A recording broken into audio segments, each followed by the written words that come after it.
Hello everyone, कैसे हैं आप सब। मैं उम्मीद करता हूँ कि आप बहुत अच्छे होंगे हर बार की तरह।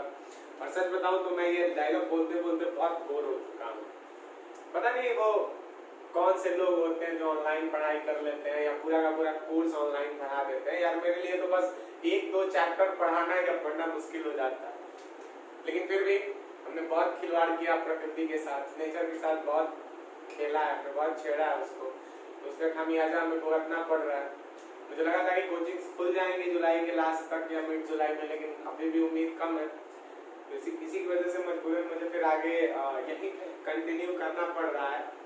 मुझे यहाँ पे पढ़ाना वहाँ से थोड़ा सा बोरिंग लगता है, पता नहीं क्यों। जब बच्चे सामने होते हैं तो उस समय पढ़ाने का कुछ अलग ही नजरिया होता है, अलग ही कुछ उसका किक होता है, मजा होता है। यहाँ पे एकदम बोरिंग, खुद से पढ़ो, खुद से समझो। आप मेरे से कुछ इंटरेक्ट भी नहीं कर सकते हो, कुछ डाउट भी नहीं पूछ सकते हो।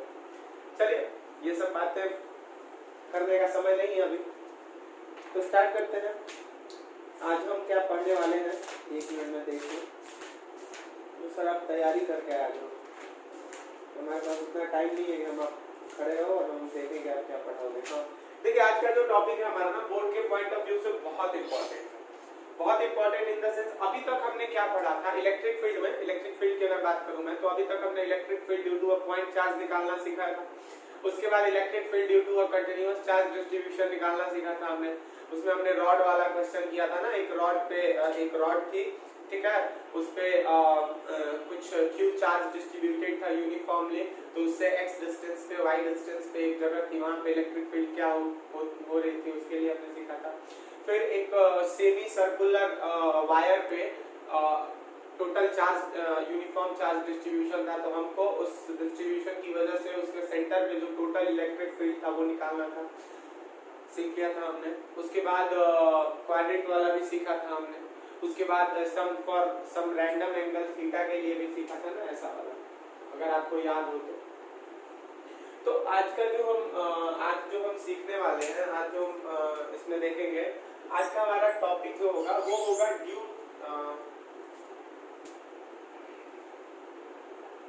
Electric field due to uniform charge distribution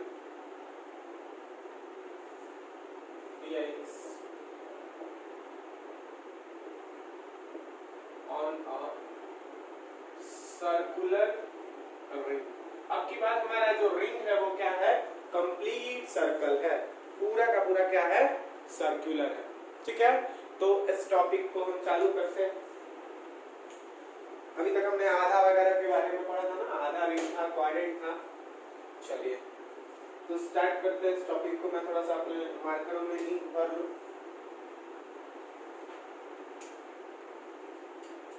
एक मिनट आप सब मुझे दीजिए बस।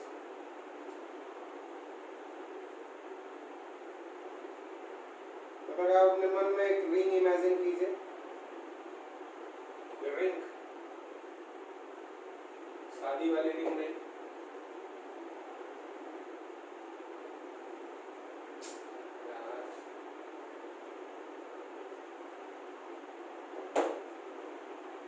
चलिए स्टार्ट करते हैं इस टॉपिक।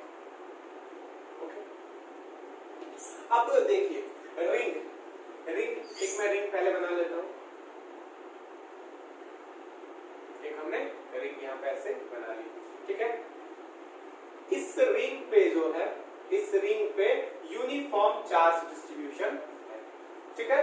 इस रिंग पे यूनिफॉर्म चार्ज डिस्ट्रीब्यूशन है। थोड़ा सा मैं इसको ऐसे बनाता हूं,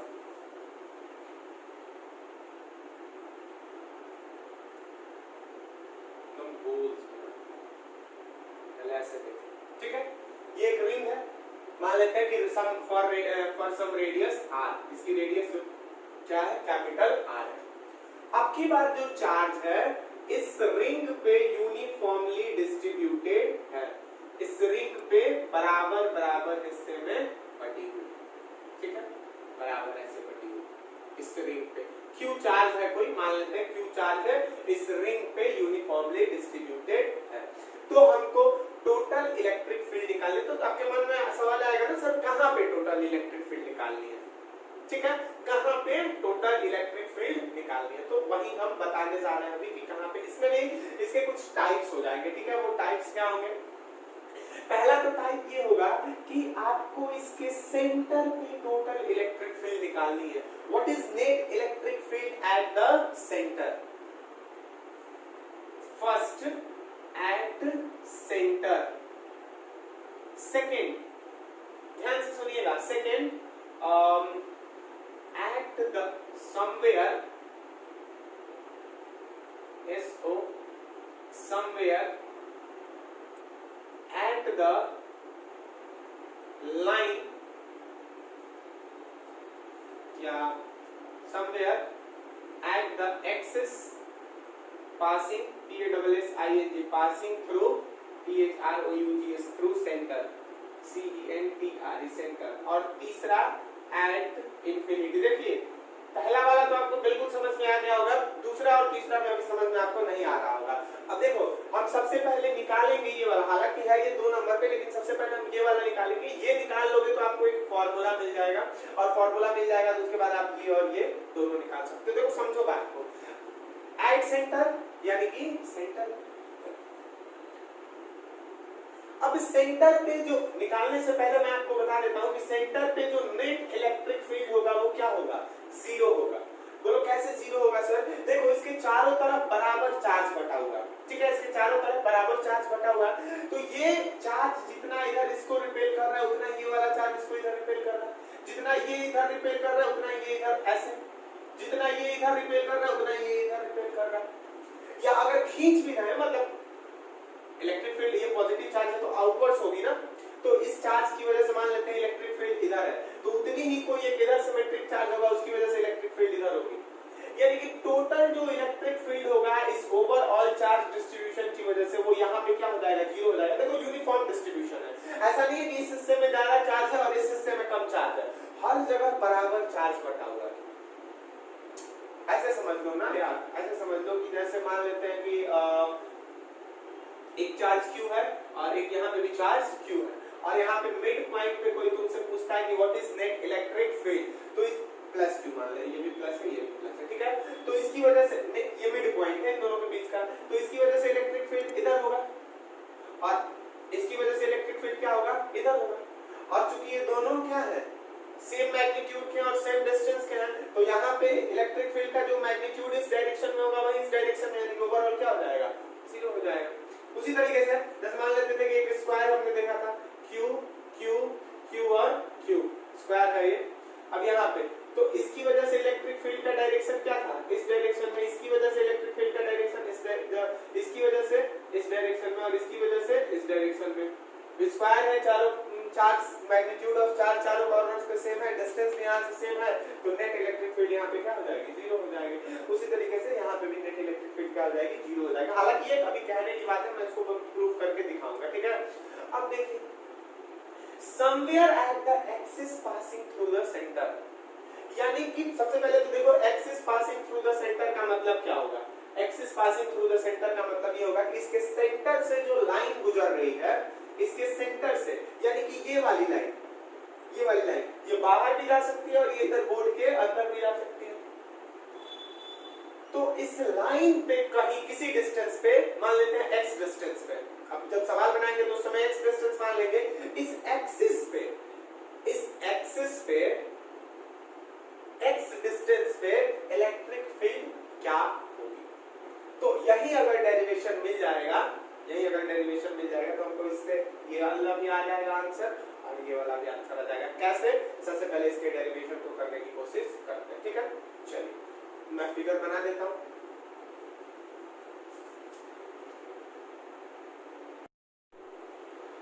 चलिए तो चालू करते हैं। केस 2 से मैंने जैसा कि पहले आपको बताया था कि हम पहले केस 2 वाला देख लेंगे, उसके बाद 1 और 3 देखेंगे, ठीक है। तो स्टार्ट करते हैं इसको। केस 2 जो है, find the net electric field at the axis of the ring. Axis of the ring का मतलब आप समझ गए ना? एक्सिस ऑफ रिंग का मतलब अगर मान लीजिए कि ये कोई एक रिंग है, तो इसके सेंटर से जो जाती हुई लाइन है, सेंटर से जो क्रॉस करती हुई लाइन है, जैसे मान लेते हैं कि ये एक रिंग है, तो इसके सेंटर से जो ऐसे क्रॉस करती हुई लाइन है, इसको हम क्या बोलते हैं, सेंटर से जाती हुई गुजर रही है जो लाइन, उसको हम बोलते हैं एक्सिस ऑफ द रिंग।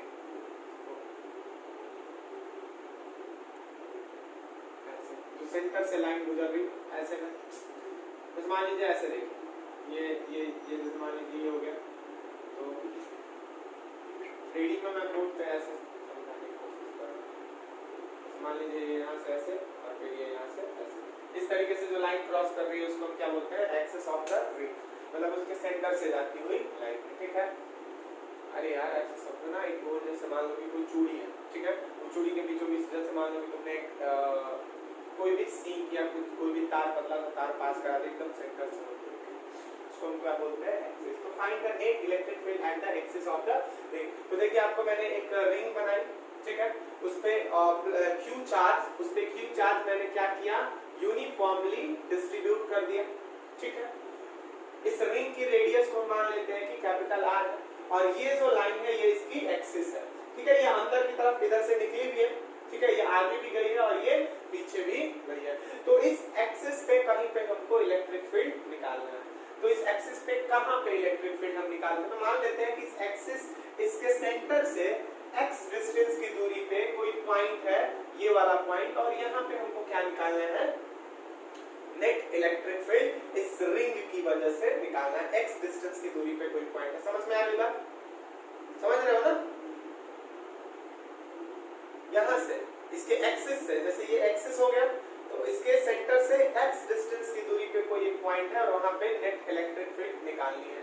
तो चूंकि ये वाला जो चार्ज है वो पॉइंट चार्ज तो है नहीं, ये एक यूनिफॉर्म चार्ज डिस्ट्रीब्यूशन है, तो इसके लिए तो आप ये वाला फॉर्म, ऐसा तो नहीं है ना कि आप इस पूरे चार्ज को q मान के और कहीं सेंटर पे मान के और kq अपन यहाँ से इसके डिस्टेंस को x स्क्वायर वाला फॉर्मूला लिख दीजिए, तो गलत हो जाएगा ना। ये सारा कॉन्सेप्ट पॉइंट मास के लिए किया जाता है, मैं बार बार बता चुका हूँ। आप चार्ज डिस्ट्रीब्यूशन, अगर डिस्ट्रीब्यूटेड चार्ज की वजह से इलेक्ट्रिक फील्ड निकालना हो तो सबका फिगर का अलग अलग अपना अपना डेरिवेशन फॉर्मूला है। तो इसके लिए हम क्या करेंगे, हमको फॉर्मूला किसका पता है, हमको फॉर्मूला पॉइंट चार्ज का पता है। तो हमेशा की तरह क्या काटेंगे, हम एक एलिमेंट काट लेंगे इसमें से कहीं पे भी, ठीक है। तो मान लेते हैं कि हमने यहाँ पे एक एलिमेंट, छोटा सा एलिमेंट ऐसे काट लिया, छोटा सा एलिमेंट, एकदम बिल्कुल छोटा सा एलिमेंट काट लिया। इस पे चार्ज कितना हो गया, इस पे चार्ज हो गया dq, छोटा सा एलिमेंट काटा है जिसपे चार्ज कितना है dq। और ये वाला जो एलिमेंट है, मान लेते हैं कि इस पॉइंट से, अभी के लिए ये वाला जो एलिमेंट है इस पॉइंट से स्मॉल r डिस्टेंस पे है, मान लीजिए आप, कुछ तो डिस्टेंस होगा ना, अब नहीं पता है तो आप उसको अपने मन से कुछ मान लीजिए। तो हमने इसको क्या मान लिया, स्मॉल r मान लिया इस डिस्टेंस, ठीक। अच्छा, अब ये जो dq है बच्चों, ये जो dq है, ये जो छोटा सा dq है, ये एक पॉइंट चार्ज की तरफ बिहेव करेगा। हाँ, ये पॉइंट चार्ज की तरफ बिहेव कर सकता है, मैंने बताया था आपको, ये करेगा, कर नहीं सकता, ये करेगा। तो इससे dq की वजह से यहाँ पे एक इलेक्ट्रिक फील्ड होगा इस डायरेक्शन में, इस dq की वजह से एक इस डायरेक्शन में इलेक्ट्रिक फील्ड होगी, कुछ ऐसे होगी ना भैया, इस dq की वजह से इस डायरेक्शन में इलेक्ट्रिक फील्ड होगी। अच्छा, इसको हम क्या बोलेंगे, इसको हम बोलेंगे dE, वेरी गुड, तो हम d बोल सकते हैं ना। अब इस d की वैल्यू निकाल लेते हैं, तो dE की जो वैल्यू हो जाएगी वो हो जाएगी k dq upon r square, k into charge into distance between the point and the charge, k dq upon r square. यहाँ तक आप सबको पता है, ठीक। अब एक काम करते हैं, मान लेते हैं कि ये वाला जो एंगल, ये कुछ एंगल होगा ना भैया, यहाँ से एंगल बनेगा ना। इमेजिन करके देखो ना यार, एक चूड़ी लो, चूड़ी में इमेजिन करके देखो, उसके सर्कमफेरेंस से एक लाइन लेके जाओ सेंटर पे, सेंटर एक्सिस पे, एक्सिस को सेंटर से मिला दो, ठीक है। तो इस वाले एंगल को हम क्या मान लेते हैं, थीटा मान लेते हैं। इस वाले एंगल को अगर थीटा मानोगे तो ये वाला भी जो होगा एंगल, this one, ये वाला भी एंगल क्या हो जाएगा, ये वाला भी एंगल हमारा थीटा हो जाएगा, ठीक। इतनी कहानी समझ में आ गई। अब क्या करेंगे बाबू, इस DE को दो कंपोनेंट्स में रिसॉल्व कर लीजिए, डी को दो कंपोनेंट्स में रिजॉल्व कर लीजिए, तोड़ दीजिए। तो इधर जो होगा इसको हम बोलेंगे डी ई कॉस थीटा, और जिधर एंगल नहीं होता है, जिधर थीटा नहीं होता, उधर वाले को क्या बोलते हैं हम, इधर वाले को हम बोलेंगे डी ई। चलिए यहाँ तक कहानी क्लियर हो गई, यहाँ तक कहानी आप सबको पता है ना। dq की वजह से यहाँ पे एक इलेक्ट्रिक फील्ड जनरेट हुआ इस डायरेक्शन में de को हमने दो कंपोनेंट्स में तोड़ दिया, एक de cos थीटा और एक de sin थीटा। अब बारी है हमारी क्या करने की, अब बारी है हमारी टोटल इलेक्ट्रिक फील्ड निकालने की। तो ऐसे ऐसे बहुत सारे dq इस ऑल ओवर द रिंग होंगे कि नहीं होंगे, ऐसे ऐसे बहुत सारे dq होंगे इस पूरे रिंग पे, ठीक। हर dq के लिए एक de होगा और हर de का दो कंपोनेंट हो जाएगा, एक cos कंपोनेंट और एक sin कंपोनेंट, ठीक है। तो जैसा कि हम जानते हैं कि इसे इतना हम पढ़ चुके हैं कि कुछ कंपोनेंट्स कैंसिल हो जाते हैं, क्या यहाँ पे भी कुछ कंपोनेंट्स कैंसिल होंगे, देखते हैं। एक बात बताओ कि एक दूसरा एलिमेंट हम काटते हैं यहाँ पे dq, हम कहीं हमारी मर्जी है ना, हम कहीं पे भी dq काट सकते हैं। तो दूसरा एक जो एलिमेंट काटेंगे यहाँ पे dq, तो इसकी वजह से जो इलेक्ट्रिक फील्ड का डायरेक्शन होगा वो इधर de होगा, एकदम नीचे काटा है, इसके एकदम नीचे, एकदम टॉप मोस्ट छोर पे नॉर्थ पोल और ये साउथ पोल पे। तो ये वाला भी यहाँ पे इस डायरेक्शन में एक बनाएगा, अपना समझना इस चीज को। तो देखो काट के आपको दिखाता हूँ। यहाँ पे जैसे मान लेते हैं कि हमने काट लिया एलिमेंट, यहाँ पे हमने एक एलिमेंट काट लिया, तो ये वाला ऐसा होगा, तो इसकी वजह से एक de ऐसा होगा इधर, समझना बात। ये वाला एंगल भी कितना हो जाएगा, थीटा हो जाएगा। तो इस de के भी दो कंपोनेंट होंगे, एक क्या हो जाएगा इधर de cos थीटा और इधर हो जाएगा de sin थीटा। जरा बताओ तो मुझे कि इसका जो मिरर एलिमेंट है, ये इसका इस dq का एक मिरर एलिमेंट है यहाँ पे dq। मिरर एलिमेंट का मतलब होता है ठीक नीचे, मिरर आपको जैसा एकदम प्लेन मिरर कैसा दिखाता है, इसका मिरर एलिमेंट एक dq होगा जिसके इलेक्ट्रिक फील्ड या डायरेक्शन इस पॉइंट पे d ऐसे होगा, इसके दो कंपोनेंट्स होंगे de sin थीटा और de cos थीटा।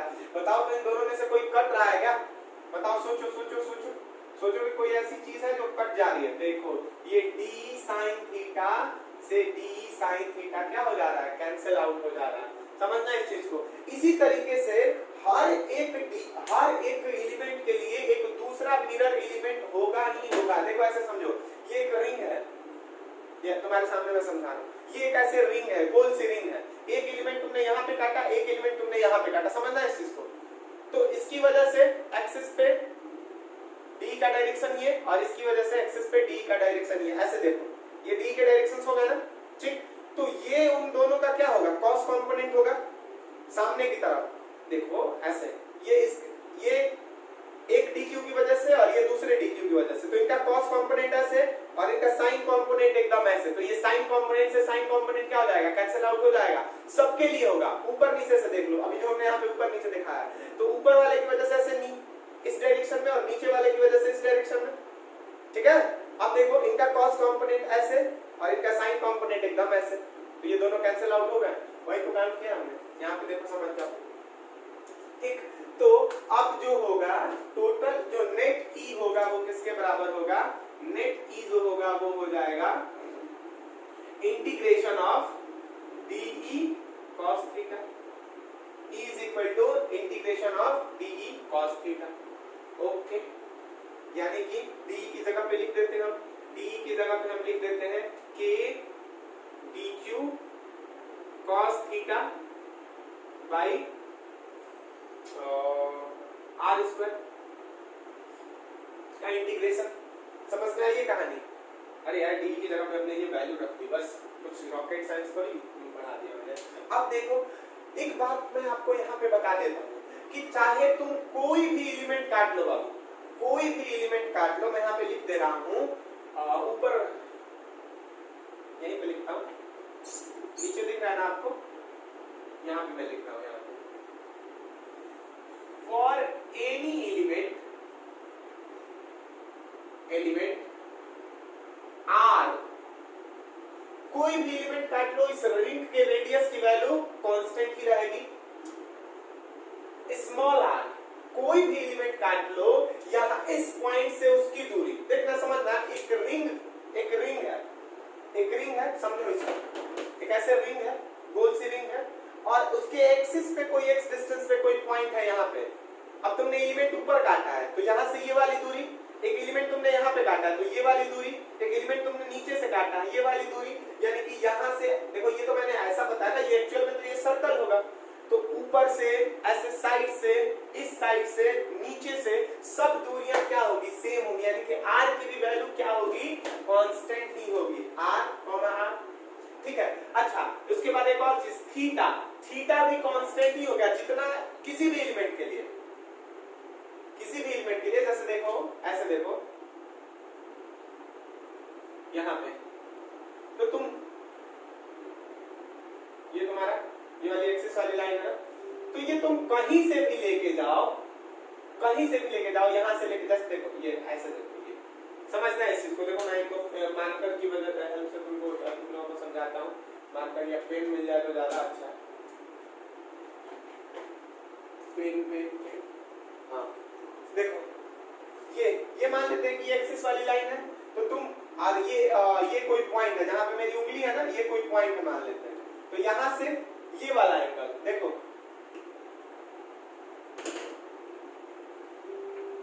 ये वाला एंगल, ये यानी कि ये एंगल, ये तुम इसको पूरा जैसे भी घुमा दो, इसको ऐसे घुमाते रहो, इसको ऐसे घुमाते रहो, देखो इस एंगल की वैल्यू, ये तो घूम रहा है ऐसे, ये देखो, ये यहां से ऐसे आ गया, दिख रहा है ना, ये यहां से ऐसे आ गया, लेकिन ये एंगल की वैल्यू नहीं बदलेगी, यानी कि थीटा भी क्या रहेगा, सेम रहेगा, r, small r, theta, and x will remain same। ये सारी चीजें क्या रहेंगी, सेम रहेंगी। नीचे दिख रहा है ना, हाँ नीचे दिख रहा है। चलिए, ये सारी चीजें क्या रहेंगी, हमेशा सेम ही रहेंगी। तो अब एक बात बताओ कि हम क्या कांस्टेंट रहेंगे, यहां पे लिख देता हूं, इज कांस्टेंट। चलिए, तो अब ई वाला ये फॉर्मूला है ना हमारा, इसमें जो कांस्टेंट टर्म है उन सब टर्म को क्या कर लेंगे, बाहर निकाल लेंगे, के कांस्टेंट है बाहर आ जाएगा, क्योंकि थीटा कांस्टेंट है सबके लिए, तो cos थीटा भी बाहर आ जाएगा, r भी बाहर आ जाएगा, यानी कि अब e की वैल्यू जो होगी, समझना ध्यान से, e will be equal to,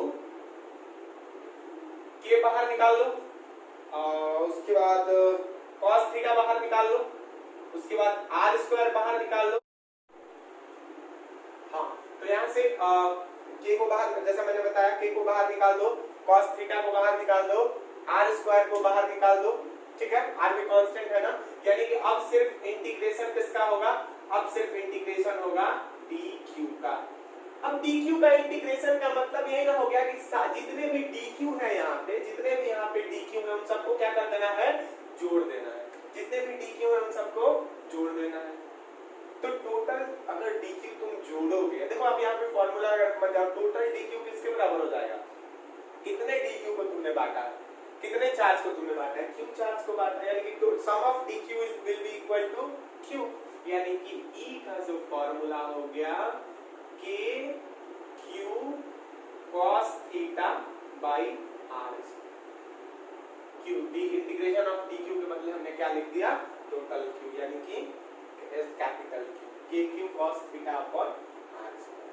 ठीक, ये एक फॉर्मूला। आप देखो, ये कंप्लीट फॉर्मूला नहीं है, कंप्लीट फॉर्मूला इसलिए नहीं है क्योंकि देखिएगा इस फॉर्मूला को, देखो हम फॉर्मूला वगैरह क्यों निकालते हैं, हम फॉर्मूला आसान, किसी भी कैलकुलेशन को आसानी से पढ़ने समझने के लिए निकालते हैं ना। यहाँ पे समस्या ये हो जाएगी, देखो ये जो थीटा निकालना है, जैसे मान लो कि आपने यहाँ पे एक dq काटा, तो dq काटे जैसे आपको एक रिंग दे दिया गया, और चलिए मान लीजिए कि आपको एक रिंग दे दिया गया, आपने उसके ऊपर एक थीटा काट लिया, सॉरी छोटा सा एलिमेंट काट लिया, तो ये वाला डिस्टेंस r, ये कितना एंगल होगा थीटा, ये सब आपको जनरली सवाल में आपको मेंशन नहीं रहेगा। फिजिकली सोच के देखो, आपको यही दिया रहेगा ना कि एक रिंग है, उसकी आपको रेडियस दे दी गई होगी, क्वाइट पॉसिबल। उसका उसके सेंटर से जितने डिस्टेंस पे निकालना है वो x दे दिया होगा, ये भी पॉसिबल है। इसमें जो टोटल चार्ज है वो दे दिया होगा, ये भी पॉसिबल है। ये r, ये थीटा, ये तो हमने अपने मन से माना है ना। मैं बोला हूं ना कि इसको एज्यूम कर लो कि ये डिस्टेंस r है, इसको एज्यूम कर लो कि ये एंगल थीटा, ये दिया तो है नहीं। तो इस थीटा और इस r को थोड़ा सा हम एलिमिनेट करने की कोशिश करते हैं। तो एक बात बताओ कि आपको ये एक राइट एंगल ट्रायंगल दिख रहा है? ये अगर इसको मैं नाम दे दूं, इस पॉइंट को P दे दूं, इसको O दे दूं और इसको कुछ A दे दूं, चलो मान लेते हैं नाम दे दिया, इसको O दे दिया, नाम दे दो O, इसको बोल दो P, इसको बोल दो A, यानी कि AOP एक राइट एंगल ट्रायंगल है। तो cos थीटा की वैल्यू क्या होती है? Perpendicular by base by hypotenuse, B by H, यानी कि x बाई r। यहाँ पे लिखेंगे हम cos theta is equal to इधर लिख रहा हूँ, cos theta is equal to x by r। तो चलिए यहाँ पे वैल्यू लिख दीजिए फिर से, E is equal to k q x by r का स्क्वायर इंटू cos थीटा की जगह x बाई r लिखेंगे ना, तो r का स्क्वायर इंटू r कितना हो जाएगा? r क्यूब के बराबर हो जाएगा, r क्यूब के बराबर हो जाएगा। चलिए अब थोड़ा सा ये r की अभी तक एजम्पशन वाला टर्म है ना, इसको भी थोड़ा सा हम आसान करते हैं। इसको हम किसके फॉर्म में लेके आते हैं? x और कैपिटल R के फॉर्म में लेके आते हैं, रेडियस के फॉर्म में। तो एक राइट एंगल ट्रायंगल है, तो आपको फार्मूला पता है, hypotenuse square is equal to perpendicular square plus base square. यानी कि आप ऐसा लिख सकते हो क्या? r square is equal to capital R square plus x square. बताओ तो आप ऐसा लिख सकते हो? r square is equal to capital R square plus, इसको साइड ही में लिख रहा हूं, ये सारी चीजें साइड में लिखने वाली बात है। और r square is equal to capital R square plus x square, perpendicular square hypotenuse square is equal to perpendicular square plus base square. तो ऐसे r की वैल्यू किसके बराबर होगी? r की वैल्यू हो जाएगी r square plus x square के पावर 1/2। ध्यान रखिएगा r की वैल्यू r अंडर रूट होता है ना, तो पावर 1/2। अब इस फार्मूला में इसको रखिए, इस फार्मूला में अगर इसको रखेंगे तो ये हो जाएगा kqx, r की जगह पे क्या लिखोगे? r square plus x square, और इस पे पावर 1/2 है, ये r की वैल्यू है। ठीक, ये r की वैल्यू है, लेकिन यहाँ पे कितना है? r क्यूब है ना, तो इसमें किससे मल्टीप्लाई कर दोगे? 3 से, यानी कि ये अब हो जाएगा 3/2, और ये हो गया हमारा फॉर्मूला एग्जैक्ट। ये समझ में ये 3/2 कैसे हो गया? अरे यार, जैसे देखो, अब मान लो कहीं पे लिखा हुआ है x is equal to r पे पावर 1/2, तो find the value of x cube. तो इधर लगाओगे ना r पे पावर 1/2 पे पावर 3, यानी कि r पे पावर 3/2। यही काम हमने किया है। तो ये हमारा क्या हो गया? एक फॉर्मूला हो गया। नोट कर लो इसको नोट कर लो, मैं पूरा हट जा रहा हूँ, इसको लिख लो, पॉज करके लिख लो। फिर हम अब ये दूसरा केस था, अब किस पे आएंगे? पहले केस पे आएंगे। मैं इसको अब क्या कर रहा हूँ? मिटा रहा हूँ।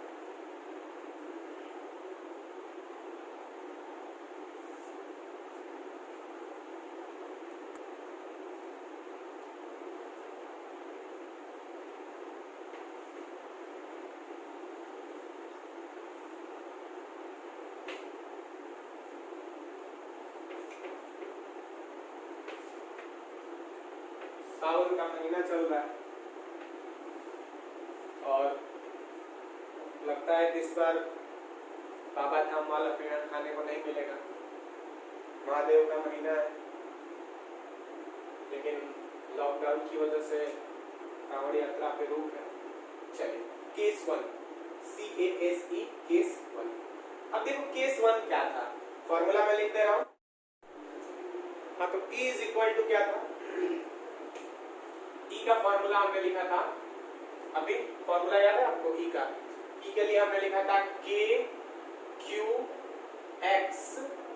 By R square plus x square पे पावर 3/2, यही लिखा था ना E का फॉर्मूला। अब आइए हम केस 1 जो है, केस 1 देखते हैं। केस 1 में होगा at the centre, CENTRE, centre of the ring, at the centre of the ring. ये ई का फॉर्मूला आप सुरक्षित याद कर लीजिए। सेंटर ऑफ द रिंग यानी कि सेंटर ऑफ द रिंग का मतलब कि ये वाली जो वैल्यू है, ये जो पहले x डिस्टेंस थी, अब ये घट के कहां पे आ गई है, यानी कि यहीं पे आ गई, यानी कि x इज इक्वल टू क्या, 0। एक्सिस पे ये वाला डिस्टेंस x कहां से था, सेंटर से था ना, तो अब वो जब पॉइंट, ये वाली पॉइंट खुद यहां पे आ गई है, यानी कि x इज इक्वल टू क्या हो गया, 0। x is equal to 0, x is equal to 0, तो यहाँ पे हर जगह पे x की वैल्यू क्या रख लो, 0 रख लो, तो E will also be equal to 0। मैंने बताया था ना पिछले वाले स्टार्टिंग में ही, मैंने ये चीज आपको समझा दी थी कि सेंटर पे जो इलेक्ट्रिक फील्ड होता है एक यूनिफॉर्मली डिस्ट्रीब्यूटेड रिंग के, वो क्या होता है, 0। ठीक, अब चलिए केस 2 देख लेते हैं। Case 2, CASE, case 2। केस 2 का मतलब हो जाएगा कि at infinity, INFINITY, at infinity का मतलब देखिए, तो समझ लेते हैं कि हमारी ये हो गई रिंग, ये हो गई रिंग,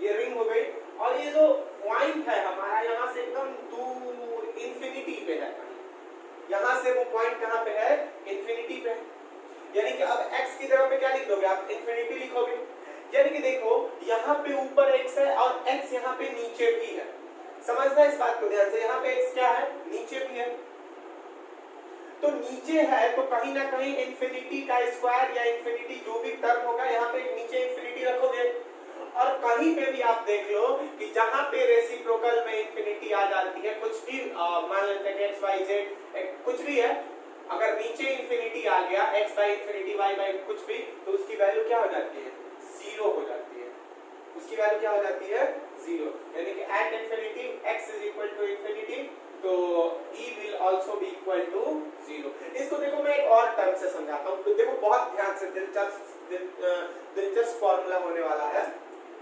इसको हम क्या बोलते हैं, इसको एक स्पेशल केस बना देते हैं। इंफिनिटी वाला अगर आपको ये नहीं समझ में आएगा, देखो नीचे यहाँ पे इंफिनिटी रखोगे और कहीं पे भी डिनोमिनेटर में इंफिनिटी आ गया, तो वो टर्म क्या हो जाएगा, 0 हो जाएगा। 1 बाई इंफिनिटी देखते हो ना, 0 हो जाता है।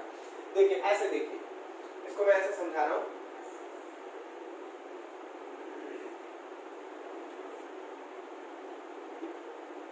Special case, SPECIL, special case. देखो special case in the sense कि x is much greater than r। Infinity वाले केस में भी यही होगा, ये जो देखना था, आपने देखा कि नहीं देखा, ये जो x की वैल्यू थी, ये r की वैल्यू से क्या थी, ये x हो गया, और ये x की जो वैल्यू थी r की वैल्यू से बहुत ज्यादा थी ना, देखो r इतना छोटा सा और x कितना बड़ा सा। देखो स्पेशल केस में x is much greater than r। तो एक बात बताओ, ऊपर हम क्या लिखेंगे, k q x ऐसे ही रहने देंगे, नीचे r square plus x square. समझना इस बात को ध्यान से, ये r जो है x के मुकाबले में बहुत छोटा है, बहुत छोटा है। तो फिजिक्स आपको एक चीज की परमिशन देती है कि कोई एक क्वांटिटी है x और कोई एक क्वांटिटी है y, और लिखा हुआ है कि x is much greater then y, x जो है y से बहुत बड़ा है, और आपको निकालना है x प्लस y की वैल्यू। तो आप इसको क्या लिख सकते हो कि normally it is equal to x। ठीक वैसा ही जैसे कि समुद्र में एक बूंद पानी जोड़ दो तो वो किसके बराबर हो जाएगा, समुद्र के बराबर ही हो जाएगा। तुम्हारे बॉडी में अगर 2 सेल मैं एक्स्ट्रा डाल देता हूँ और बोलूं कि वेट तुम्हारा निकालो, तो वो वेट तुम्हारा किसके बराबर होगा, उतना ही होगा जितना कि तुम्हारी बॉडी का वेट। ये वाला, ये term x plus y is equal to लगभग x के बराबर होगा when x is much greater than x। तो एक बात बताओ मुझे कि r square plus x square, इसकी वैल्यू किसके बराबर होगी, r square plus x square की वैल्यू किसके बराबर होगी, x स्क्वायर के बराबर होगी, क्योंकि ये इसकी तुलना में, ये देखो ना, ये बहुत छोटा है, लिखा हुआ है ना कि ये बहुत बड़ा है x इसके मुकाबले, यानी कि बहुत छोटा है, तो इसमें इसको जोड़ दो तो कोई फर्क नहीं पड़ता, ये लगभग इसी के बराबर होगी। ठीक है, तो मैंने यहाँ पे क्या लिख दिया, यहाँ पे लिख दिया मैंने नीचे x स्क्वायर बचा सिर्फ ना, सिर्फ x स्क्वायर बचा था ना, r square plus x square को मैंने क्या लिख दिया, यहाँ पे मैं लिख सकता हूँ r square plus x square will be equal to x square. R square plus x square will be equal to x square. तो यहाँ पे हमने लिख दिया एक्स स्क्वायर और उस पे पावर 3/2, यानी कि कितना हो जाएगा E is equal to k q x upon x cube. एक एक से एक एक्स कैंसिल आउट हो जाएगा, यानी कि E is equal to k q upon x square. देखो ये अपने आप में एक बहुत दिलचस्प फॉर्मूला आया हुआ है। ये फिर से फॉर्मूला किसका आ गया, पॉइंट चार्ज का फॉर्मूला आ गया। यानी कि किसी रिंग के एक्सिस पे, देखो ऐसे समझा रहा हूं मैं, किसी रिंग के एक्सिस पे आपको क्या निकालनी है, इलेक्ट्रिक फील्ड निकालनी है। किसी रिंग के एक्सिस पे आपको इलेक्ट्रिक फील्ड निकालनी है और उस जगह पे निकालनी है जहां पे कि जो x की वैल्यू है वो r की वैल्यू से क्या हो, बहुत बड़ी हो। यानी कि कुछ ऐसा सीन निकालना है, ऐसा, ठीक है, ऐसा निकालना। मान लेते हैं कि इसका जो इसकी जो रेडियस है वो है 1 मिलीमीटर और ये वाला जो डिस्टेंस है वो है, मान लेते हैं कि सपोज मान लेते हैं 1 किलोमीटर मान लेते हैं। तो उस केस में जो वो लंबा चौड़ा वाला फॉर्मूला था आप वो नहीं लगाओगे। उस केस में आप वो लंबा चौड़ा वाला फॉर्मूला नहीं लगाओगे कि k q x upon r square plus x square पे पावर 3/2 ना, ये फॉर्मूला लगाओगे नहीं। आप सीधा कौन सा फॉर्मूला लगा दोगे, ये वाला फॉर्मूला लगा दोगे। देखो मैं ऐसे समझा रहा हूँ कि अगर मान लेते हैं कि दो सवाल ऐसे देखना, 1 मिनट में मैं समझा देता हूँ। 2 क्वेश्चन है यहीं पे। मान लेते हैं कि 10 कूलम चार्ज को एक 3 सेंटीमीटर के रेडियस 3 मीटर के रेडियस का रिंग है, उस पे क्या किया गया है, रेडियस जो है Q is equal to 10 coulomb, ठीक है। उसके बाद R is equal to 3 metre radius of the ring और जो डिस्टेंस x की जो वैल्यू है एक्सिस से वो है तुम्हारा 10 मीटर। तो इस पॉइंट पे x is equal to 10 metre पे E का जो फॉर्मूला होगा, तो उस केस में आप क्या लगाओगे, k q x upon under root r square plus x square पे पावर 3/2, ये फॉर्मूला लगाओ। क्यों, क्योंकि 3 मीटर और 10 मीटर में कोई ज्यादा फर्क नहीं है। ये ऐसा नहीं कि तुम लिख सकते हो कि x is much greater than r, ये लगभग क्या है, ठीक है, कोई दिक्कत नहीं है। अब यही सवाल q is equal to 10 coulomb, r is equal to तुम्हारा हो गया 3 metre, r is equal to 3 metre या 3 सेंटीमीटर लिख दो, 3 सेंटीमीटर, और जो तुम्हारा x है वो हो गया तुम्हारा 10 किलोमीटर। तब आप फॉर्मूला क्या लगाने जाओगे, तो तब आप सीधा का सीधा फॉर्मूला लगा देना k Q by x square, यानी कि 10 किलोमीटर का होल स्क्वायर। ये वाला सीधा फॉर्मूला लगा देना, ये वाला फॉर्मूला लगाने की जरूरत नहीं है। अब बोलो सर ऐसा क्यों, ऐसा इसलिए बाबू क्योंकि देखो मैं तुमको बता दे रहा हूं कि इतनी दूर से ये वाला जो रिंग है एक पॉइंट की तरह ही दिखेगा। इतनी दूर से ये वाला जो रिंग है वो क्या दिखेगा, एक पॉइंट की तरह ही दिखेगा। नहीं समझ में आ रही बात? देखो अब तुम एक चूड़ी ले लो हाथ में, ठीक है, चूड़ी पे एक चार्ज डिस्ट्रीब्यूट कर दो और उस चूड़ी के एक्सिस से तुम 2 किलोमीटर या 1 किलोमीटर दूर चल जाओ, हाथ में से चूड़ी पकड़ के और 2 किलोमीटर दूर चल जाओ, इस पे एकदम सजाया हुआ है क्यू चार्ज। तो तुम 2 किलोमीटर दूर जाके देखोगे ना, तो ये तुमको चूड़ी ऐसे गोल नहीं दिखेगी, एक छोटा सा क्या दिखेगा, लाइट ही, एक छोटा सा मतलब कि तुमको पॉइंट ही दिखेगा। मैं लाइट के तरीके से समझा रहा हूं, जैसे उसमें हमने यहाँ पे क्यू प्लस चार्ज डिस्ट्रीब्यूट किया था ना, मैं आपको समझाता हूँ। मान लेते हैं कि चूड़ी पे चारों तरफ एलईडी लगा दो, छोटे जो कि क्या कर रहे हैं, चार्ज को रिप्रेजेंट कर रहे हैं, और दूर चले जाओ। तो दूर जाके देखोगे ना, तुमको ये नहीं लगेगा कि ये चूड़ी पे डिस्ट्रीब्यूटेड है, तुमको लगेगा कि ये क्या है, एक ही बल्ब जैसा कोई जल रहा है। तो इसीलिए पॉइंट चार्ज की तरफ याद करने लगेगा, इसलिए ये वाला फॉर्मूला, ठीक है। तो समझ में आ गई बात, ये नोट कर लीजिएगा तीनों केस। अब देखिए एक और चीज मैं बता देता हूँ, ग्राफ की अगर बात करें, ग्राफ देख लीजिए, यानी कि देखो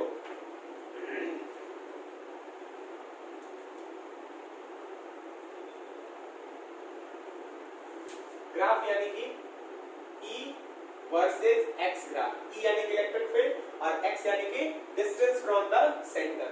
तो ऐसे अगर बनाया जाए ग्राफ, अगर ऐसे कुछ बने, ये हो गया x और ये y एक्सिस जो है ये आपकी बता रही है E की वैल्यू।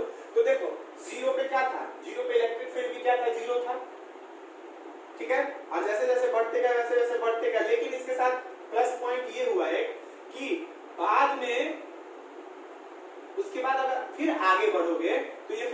घटने भी लगेगा, घटने लगेगा, और ऐसा घटेगा ऐसा कि इंफिनिटी पे जाके ये क्या हो जाएगा, फिर कहीं इंफिनिटी, बताया क्या था ना, बताया था मैंने ना कि ये कहां कहां पे जीरो होगा,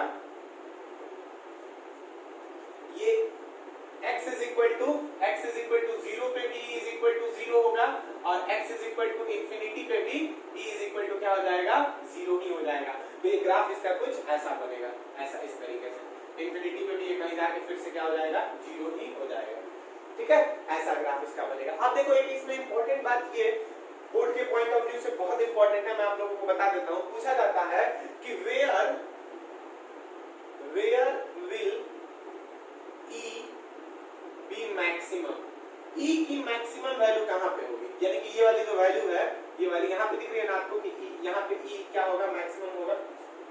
तो हमको ये निकालना है कि x कितना दूर हो कि e की वैल्यू हमको क्या मिले, मैक्सिमम मिले, यानी कि हमको यहाँ पे मैक्सिमम यही है ना, e max यही है। तो यहाँ पे x इज इक्वल टू क्या होगा, यानी x की वैल्यू हमको निकालनी है कि इसमें x मैक्सिमम इलेक्ट्रिक फील्ड जो होगी किस जगह पे मैक्सिमम होगी। जैसे मान लेते हैं कि ये रिंग हो गया, हमको तो पता है कि यहाँ से चले तो 0 है, और इंफिनिटी पे भी चले जाएंगे तो वहां पे भी क्या हो जाएगा, 0। तो इस लाइन पे x कहां पे, वो कौन सी जगह होगी जहां पे e की वैल्यू मैक्सिमम होगी, फिर वहां से e की वैल्यू घटनी चालू हो जाएगी। उसी पॉइंट को हम निकालने की कोशिश करते हैं। चलिए आइए देखते हैं, 1 मिनट 2 मिनट रुकते हैं, 2 मिनट में आपको समझ में आ जाएगा। बेटा दो इसको, मैं इसको उतार लीजिएगा।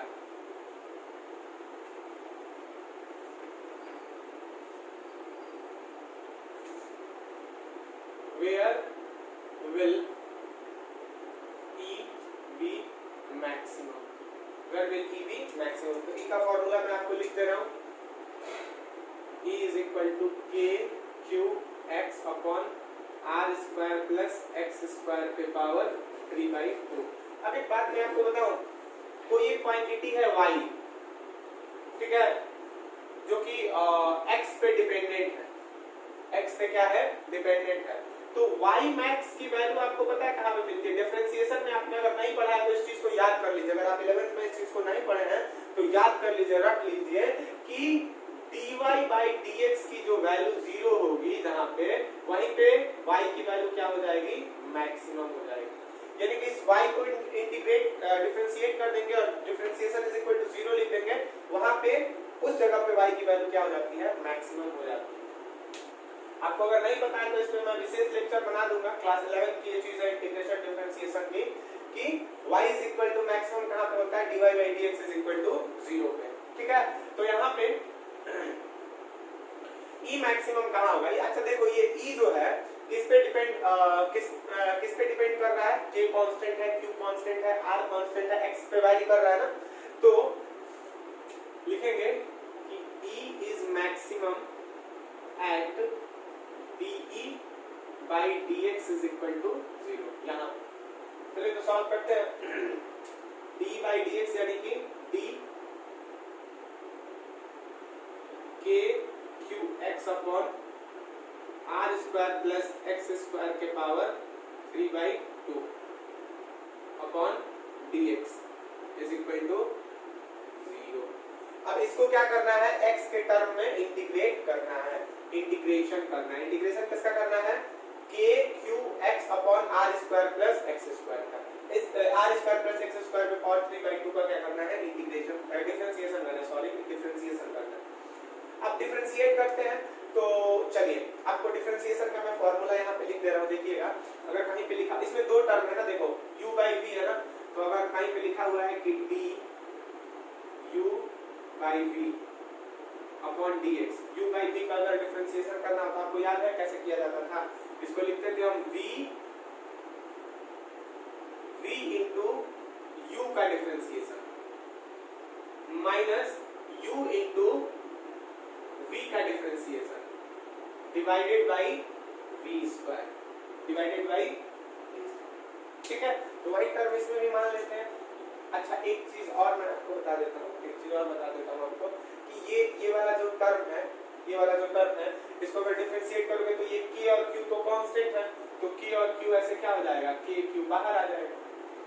यानी कि अब डिफरेंशिएट सिर्फ क्या होगा, डिफरेंशिएट होगा d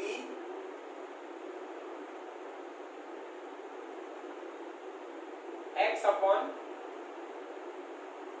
are square plus x square का पावर 3/2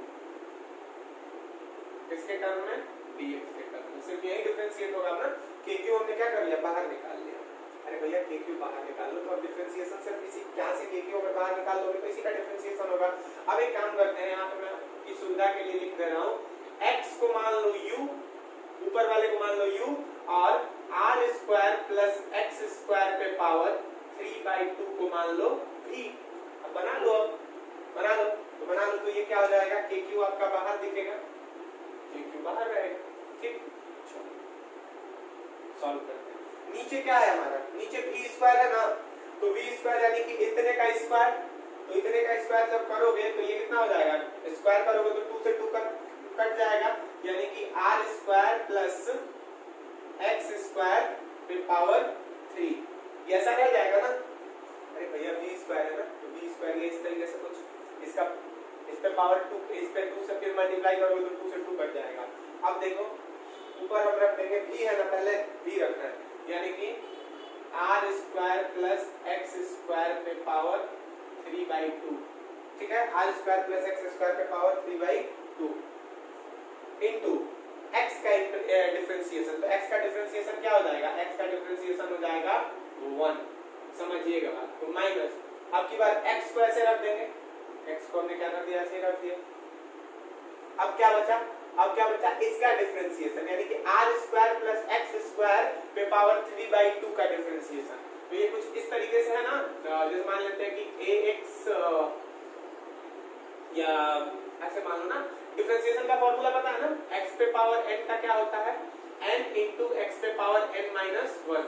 तो ये देखो 3/2 है ना, तो ये 3 into 3/2 को क्या करना, मैं डायरेक्ट बना रहा हूँ, डिफरेंशिएशन आपको नहीं सिखाऊंगा। 3/2 ऐसे आ गया, तो ये हमारा हो जाएगा r square plus x square पे पावर 3/2 में से 1 गया 1/2, कुछ इस तरीके से। चलो अब इसको अंदर भी तो है अभी ना, अभी बचा नहीं, अभी कंप्लीट डिफरेंशिएशन नहीं हुआ ये। अंदर क्या होगा, आर स्क्वायर का डिफरेंशिएशन 0, 0 प्लस एक्स स्क्वायर का डिफरेंशिएशन इनटू 2x।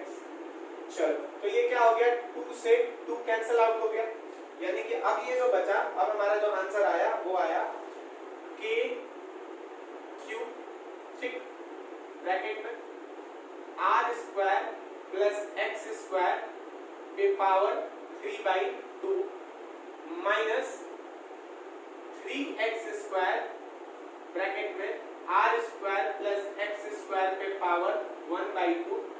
ठीक है, और नीचे नीचे r square plus x square पे पावर 3। ठीक, ये हो गया हमारा डिफरेंशिएशन। बच्चों ये डिफरेंशिएशन किसके बराबर होना चाहिए था, ये हमारा फॉर्मूला है, ये डिफरेंशिएशन किसके बराबर होना चाहिए था, ये 0 के बराबर होना चाहिए था। तो मैं कहीं पे लिख दे रहा हूँ इसको 0, मैं इसको मिटा दूं, ऊपर वाला मिटा देता हूँ, ये ऊपर दिख रहा है ना, दिख रहा है। चलिए तो इसको अब इसको यहाँ पे 0 कर देंगे, तो 0 कर देंगे तो देखो ये वाला इधर टर्म जाके 0 हो जाएगा, ये k क्यू भी क्या हो जाएगा, 0 हो जाएगा ना। अरे यार ये ऊपर मल्टीप्लाई होगा वो डिवाइड होगा, यानी कि टोटल 0, यानी कि अब बचा क्या, देखो ध्यान से देखो, आर स्क्वायर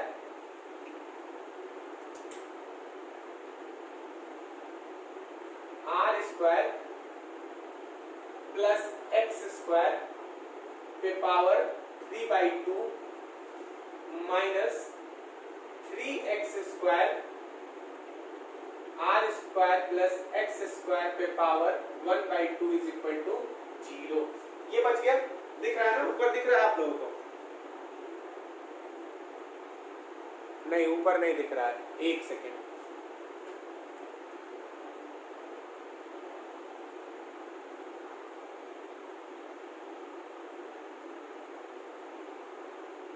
अभी दिख रहा होगा ऊपर, एक बार मैं फिर से रिपीट कर देता हूँ। ये टर्म 0 हो गया, यही इसको उठा, ये दोनों 0 हो गया, उधर जाके r square plus x square पे power 3/2 minus 3x square plus r square plus x square पे पावर 1/2 इज इक्वल टू 0। ठीक है, अब देखो इसको सॉल्व करते हैं। इन दोनों में से हम r square plus x square फिर पावर 1/2 को क्या कर लेते हैं, कॉमन ले लेते हैं, फिर पावर 1/2 को कॉमन ले लेते हैं। तो जब कॉमन ले लेंगे तो इधर बचेगा हमारा r square plus x square पे power 1, r square plus x square पे पावर 1, तभी तो इसमें मल्टीप्लाई करोगे 1 r square plus x square पे पावर 1, यहाँ पे चलो मैं लिख दे रहा हूँ पावर 1 और into r square plus x square पे पावर 1/2 यानी कि 1 + 1/2 3/2, समझ गए? माइनस इधर सिर्फ छुट्टा क्या बचेगा 3x square is equal to 0। अब देखो समझने वाली बात ये है कि इसको मैं पावर 1 हटा दूं ना, आप समझ गए हो ना, यानी कि सिर्फ इसको ऐसे रखो r square plus x square minus 3x square. ठीक, अब एक काम करते हैं हम, हमारे पास एक दो टर्म है, एक ये और एक ये, समझना इस चीज को। अब देखो कहीं पे लिखा हुआ है कि x - 3 into x - 2 is equal 0, तो ऐसे करते थे ना x - 3 is equal to 0 और x - 2 is equal to 0, तो इसमें भी हम करेंगे इतना बराबर 0 और इतना बराबर 0। अब देखो इनमें से एक कोई जो टर्म होगा वो 0 के बराबर नहीं हो सकता है और वो टर्म है ये। पूछो कैसे? वो इसलिए, इसको मैं मिटा रहा हूँ, थोड़ा इसको मैं मिटा रहा हूँ, नोट करना होगा, नोट कर लीजिएगा, या इधर चलो इधर ही मैं लिख दे रहा हूँ, यहाँ समझा दे रहा हूँ। r square plus x square पे पावर 1/2 इज इक्वल टू 0 हम क्यों नहीं कर सकते? देखिए r square plus x square पे पावर 1/2 इज इक्वल टू 0, यानी कि r square plus x square is equal to 0, r square plus x square is equal to 0। ये पॉसिबल इसलिए नहीं है क्योंकि r स्क्वायर और इन दो नंबर्स का सम कभी 0 हो ही नहीं सकता है। दो नंबर्स का सम 0 कब होगा? जब एक पॉजिटिव होगी और एक नेगेटिव होगी।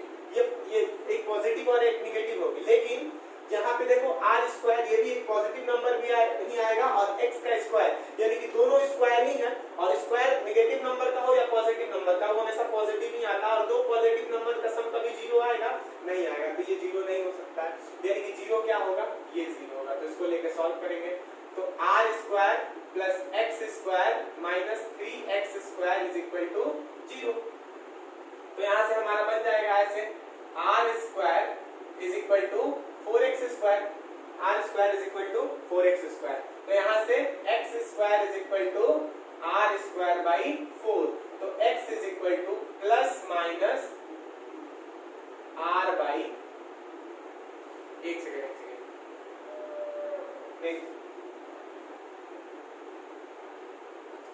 नहीं, यहाँ पे ये देखो, ये इधर एक सेकेंड सॉरी, ये देखो गलती हो गई थोड़ी सी, सॉरी।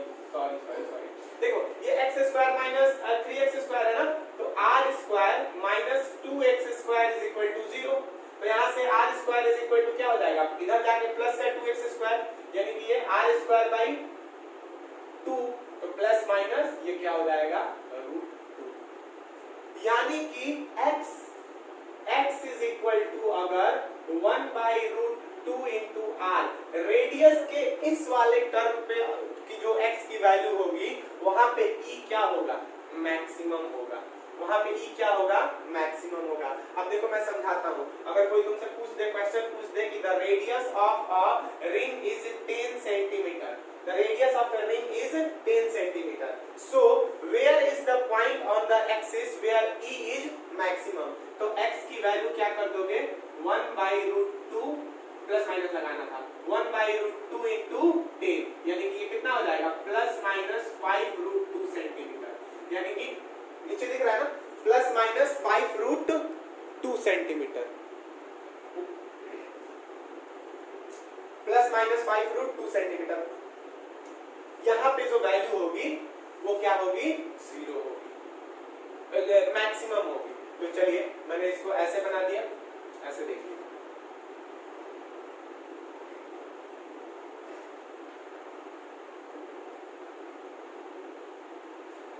ये x है, ठीक है,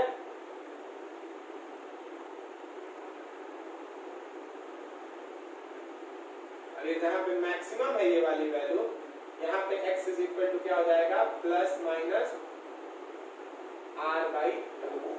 अब ये प्लस माइनस r/√2 का मतलब ये मैं आपको समझा देता हूँ, रिंग के आगे भी इस वाले पोजीशन पे, यानी कि 1/√2r पे, और रिंग के पीछे भी, ठीक है। तो चलिए इस तरीके से पढ़ाई जारी रखिए अपनी। Good bye.